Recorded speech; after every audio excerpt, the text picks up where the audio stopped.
three speakers who will be participating. We have Brandon Pfeifferkin, Clinical Medical Director at Health Partners, Carla Stone, Vice President of Energy Services for Blue Ridge Electric Co-op, Jim Lovingen, CEO of Blue Ridge Electric Co-op, and we're fortunate to have Kim Tolson with Harness Health Partners. So with that, I'll turn it over to Brandon. Let's push it up. Thank you. All right. Thank you so much for the opportunity to speak. I'm going to audible a little bit. I think a lot of the things I wanted to cover, we've talked about in the last couple of days, which is awesome. So I'm going to give a little bit of background about our organizations, how we're different than Harness Health Partners, which is confusing. The names are similar. Yeah, let me start with a couple things here. So Health Partners has a branch of worksite health called Well at Work. I won't use that name much, but just to give you a little bit of background, we've got 90 plus Health Partners, that is, has 90, we're a health system, second largest healthcare employer in Minnesota after Mayo. We got 90 plus clinics and hospitals, and then we also have a health insurance plan in 6 states. 26,000 employees, 1.2 million patients, 1.8 million insured members, and there is also a Health Partners research branch that does 400 plus research studies each year. For our worksite clinics, and that's the group that I'm the clinic medical director for, we operate 17 clinics that with about 24 clinicians. Our sites are across the metro Twin Cities, St. Paul, Minneapolis, and then we do have additional clinics kind of across the southern half of Minnesota. And then I'm going to talk a little bit about the specific clinics where I work that we opened about 2 years ago. And so I want to give a little bit of background, and I'm going to focus on these clinics for the rest of my participation here. So this is the Laborers International Union of North America, specifically the branch for Minnesota and North Dakota. This branch has about 13,000 members.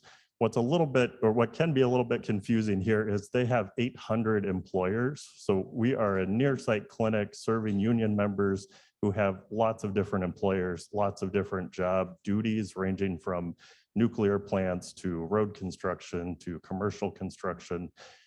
So they're a little bit all across the board, but what's awesome from my perspective, they all have exactly the same benefits, which is very cool.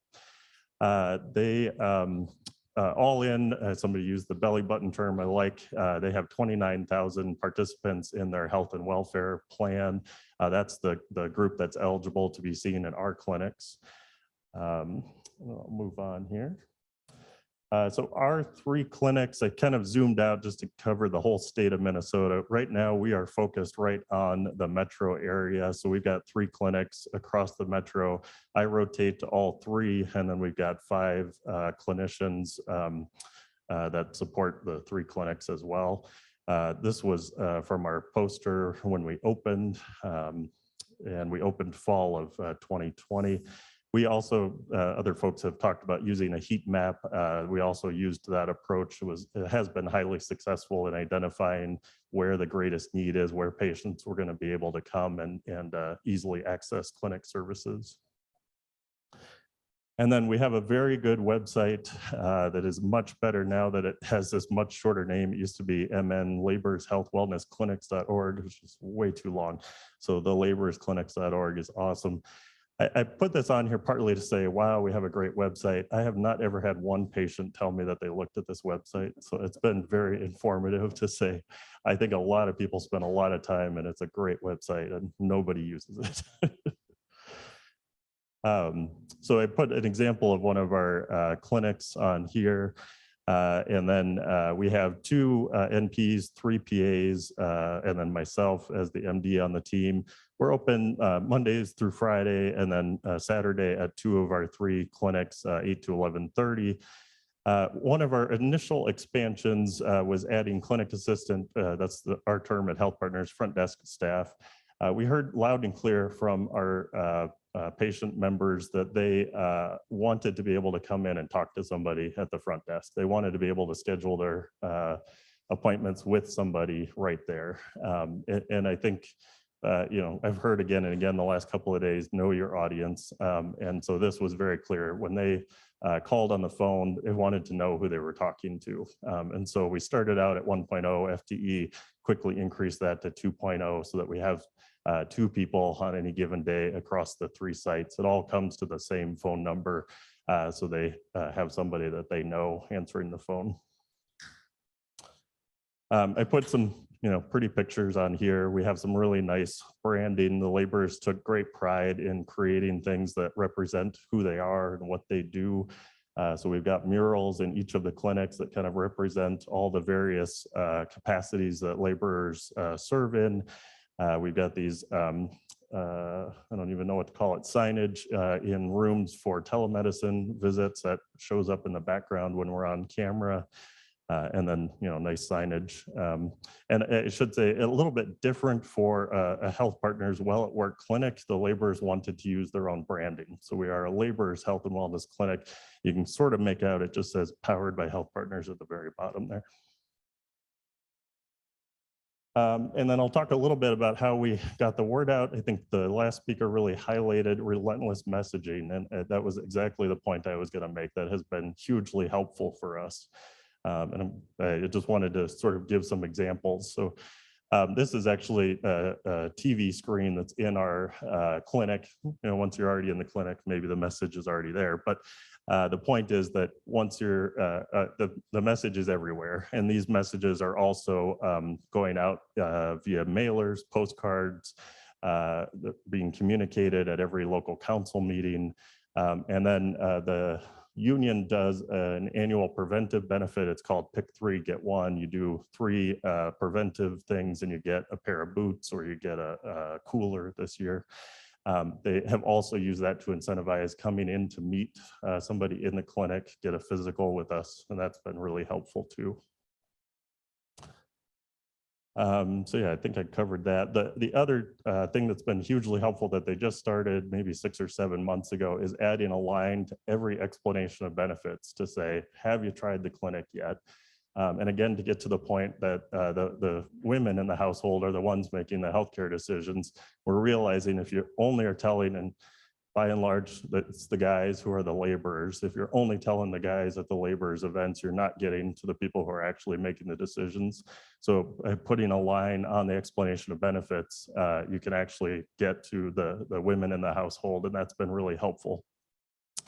And then word of mouth has absolutely been a huge benefit to us. And I think the other point I want to make is it was really helpful for me. I came from primary care to a worksite clinic. It was really helpful for me to hear from the laborers. We want this to be a great experience the first time so that people come back, and that's going to be what's going to draw them back and keep them coming. And it has absolutely been true.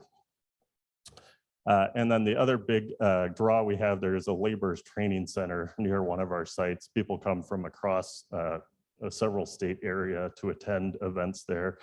They have signage up for our preventive health benefit as well as the clinics, and I'll show an example there. And then of course we're participating in laborers community events, and I just have a couple quick examples there. So this is it kind of created, got my picture on there, a little bit about me on the back. And just to emphasize the messages everywhere, even above the urinals in the training center, you got information about the health fair on the right, and then the preventive benefit on the left. As you walk down the halls, you've got the pictures of our clinics, you got our faces out there. It really is everywhere. So this is a little bit of a busy slide, and it's not a great copy or communication of the statistics, but just to give an example, this is kind of 2 years imposed on one. So our first year is in blue, so starting October of 2020. And you can see the other interesting thing about laborers is they have very seasonal employment. So in the winter, once everything freezes over, they are often laid off for the winter. Once spring rolls around, they go back to work. They're working 16-hour days, 6 days a week. They don't want to be bothered with colonoscopy or any of that stuff. And then they'll come back in once everything freezes over.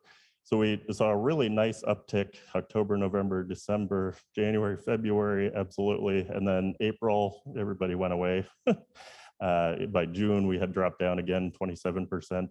July built up, and then kind of crossing over. We saw a really nice uptick. Part of that, unfortunately, was driven by Omicron and COVID. But we're hitting numbers of 85% utilization by the end of 2021. And it's not really captured on here, but we've pretty much stayed at that 60+% utilization rate.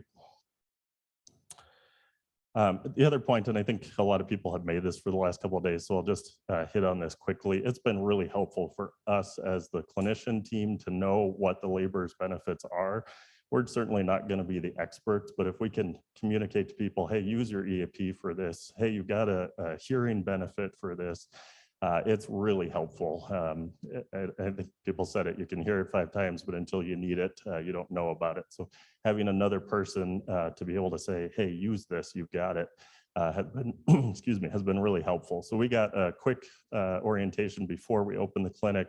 We got a more advanced training after about a year. We had a session specifically with the employee assistance program that the laborers use. And then we communicate regularly with the laborers benefits manager as well. And then I'll just have a couple quick slides about a couple of laborers events. So they have a big family fundraiser every year. It benefits the Ronald McDonald House. They get together, they've got a semi that they have, and they'll take a big picture of all the members. It's kind of cool. And every year, I've gone 2 years, but every year I meet, a dozen families, and somebody asks a medical question and it's awkward, and it's just a lot of fun to get to meet people, and that's been hugely helpful. This year we had sandwich boards. I thought this was a really great idea to say, hey, if you haven't seen our clinics, this is what they look like. So this is what they look like on the outside. Come see us. We had one of our front desk staff, she's kind of top right here. And then our account manager was there as well. The other interesting draw, I brought stickers the first year kind of on a whim. Wow, did the kids come out for stickers. So, and then finally, health fair. We had our first one since the clinic opened in June of 2022. It is a huge event that they've been putting on. I think it's like 15 years. As they have described it to me, they've moved on from the trinket stage, and they're really focused on members getting benefit from this event. So we had some initial participation, but I think it'll just keep growing as we go. So just to show you, their training center is gigantic. It's like 25,000 square feet. We had 2 rooms, Ask a Doc station, and there was, a whole lot of things, but basically a chance to meet people. We had a clinic assistant there to help schedule appointments as we went, so that we could get people while they were interested in coming into the clinic, and that was really helpful too. And then the other thing I just wanted to show quickly, kind of middle on the right here, because we're a health system, we have access to some cool resources. So we have a mobile mammogram truck.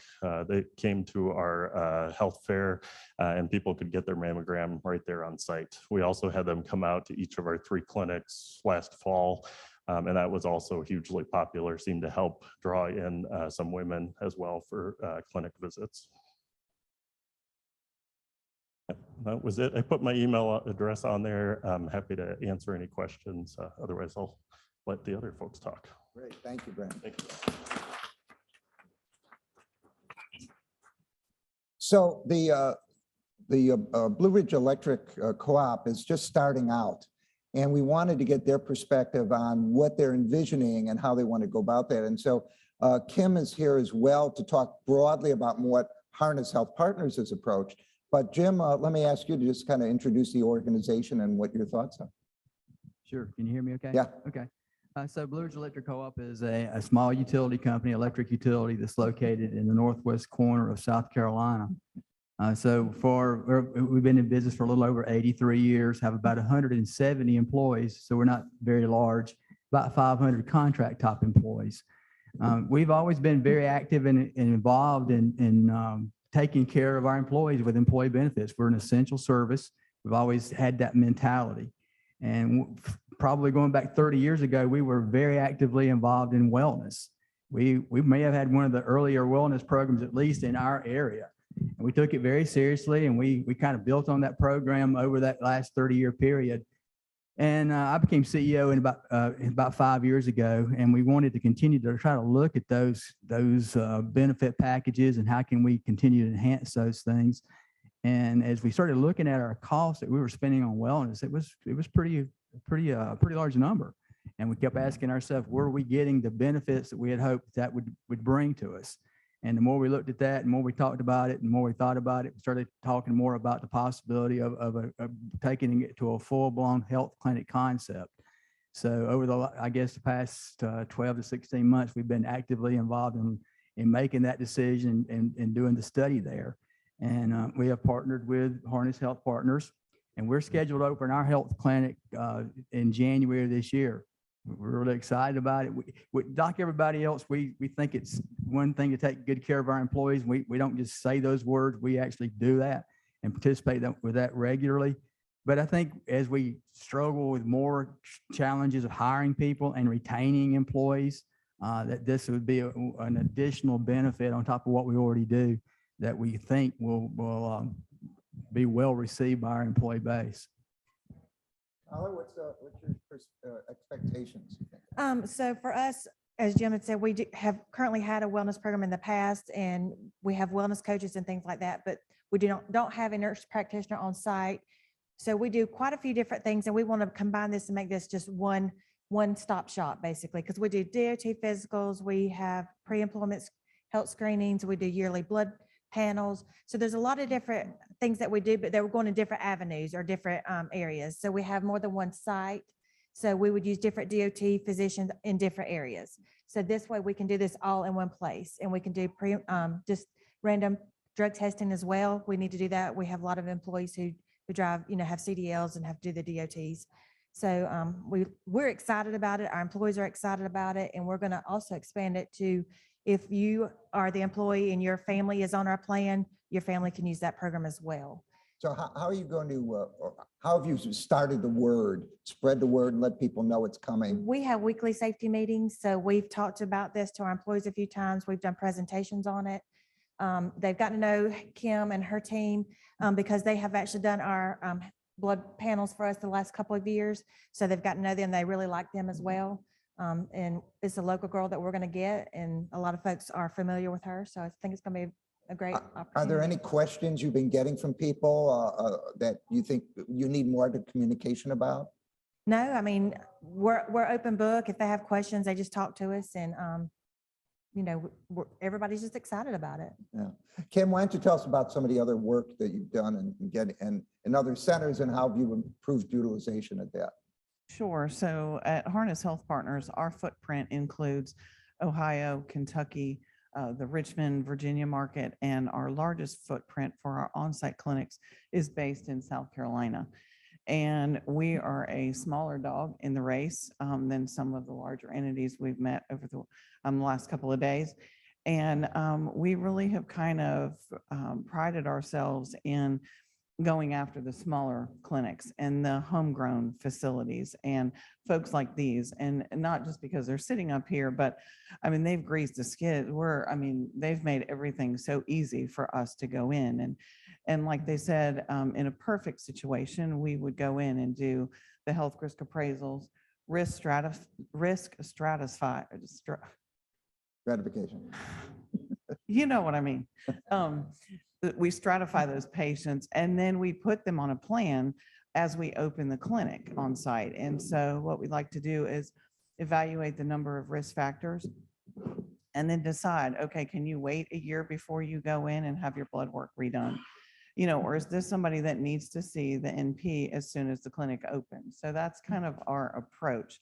We have a team of folks as well. We have a dietitian on site. We have health navigators. We deal with the brokers and the pharmacy aspect of things. So we try to do a total approach, a total team approach. And in South Carolina,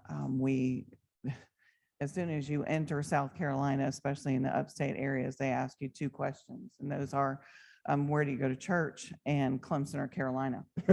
So you really need to have one of those answers together. But we do some initiatives that kind of speak to those folks. And so we do as Brandon was speaking about, we really have to go after the homemaker and the females, not just rely on the men. And so we do a health tailgate every year for men's health. And so we do it around our rival game, and we get both teams involved, and we bring the men in and focus completely on men's health. In October, we do women's health and use our mobile mammography unit as well. And so we try to think outside the box on some of those incentives to keep people pulled in. But from a day-to-day approach, I want my nurse practitioners in the orientation process. I want them introduced, and the incentive programs. It's amazing what kids will do for stickers and adults will do for t-shirts. So we try to incentivize them along the way with just, little bits and pieces. And I want them at the shift changes. There's, that day that somebody doesn't feel well, they're planning on going to the doctor that afternoon. It's going to be a 4-hour adventure, as we know. And so, if they're at shift change, it's like, oh yeah, they're here today, so let's go ahead and make that appointment. So we're not in the business of sitting behind a door and waiting on sick people. I want my folks going full court press out there and finding those folks. And one of the other things that I do to keep them engaged is I require all of my practitioners to do a follow-up call. Somehow the vet calls and checks on the dog the next day, and we don't do that for people. So we push that really hard too. And so those are a few of the things that we do to keep folks engaged. That's great. The other key suggestion's been made by several people to me is make the visit to the center part of your orientation onboarding process for new employees. Walk them to the center, have them introduce his staff, actually have them register. As Kim was saying about t-shirts, give them a t-shirt that has the center name. And in fact, one Silicon Valley employer has a barcode with the person's medical record on it, and the person can be on that t-shirt and they can scan their own barcode if they want to see what it's like. But the whole idea is constantly letting people know ahead of time, during the process, and afterwards. And then testimonials have been really good to get people engaged. Every time someone has a nice thing to say, or in the hallway, or they send you a note, to put it in your newsletter or on the website, whatever, so that people can see, because again, that word of mouth is going to be very successful. So questions from anyone about the utilization or any success stories you've had or things that have really worked well for anybody? Let's see if I'm getting something here. Is there a financial advantage for those to use the worksite center instead of going to the community doctors? You're thinking about that? Well, yes, there is. And it's certainly, we don't lose time when our folks have to take off and go to another site. Getting an appointment is certainly a difficult challenge sometimes around our area as far as getting appointments to the doctors. But from an insurance perspective, there is a reduction, yes. Yeah. Brandon? For our clinics, they are 100% covered. So their benefits are very good, but they do have a deductible. So if they are seeking outside care, they have to pay their deductible, and then there's a 20% copay.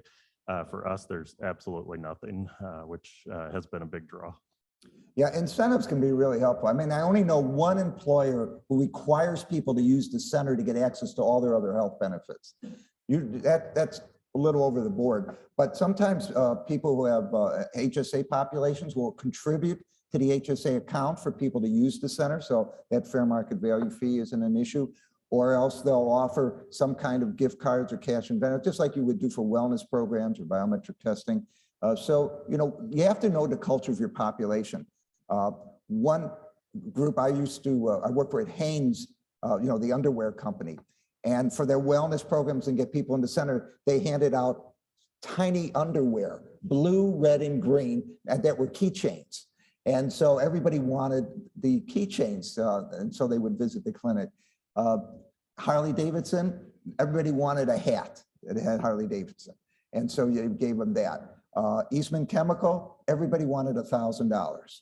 So, I mean, every population's different, but you have to find what works for you, and that's really the key. Well, let's thank our panel for today. You're doing a nice job.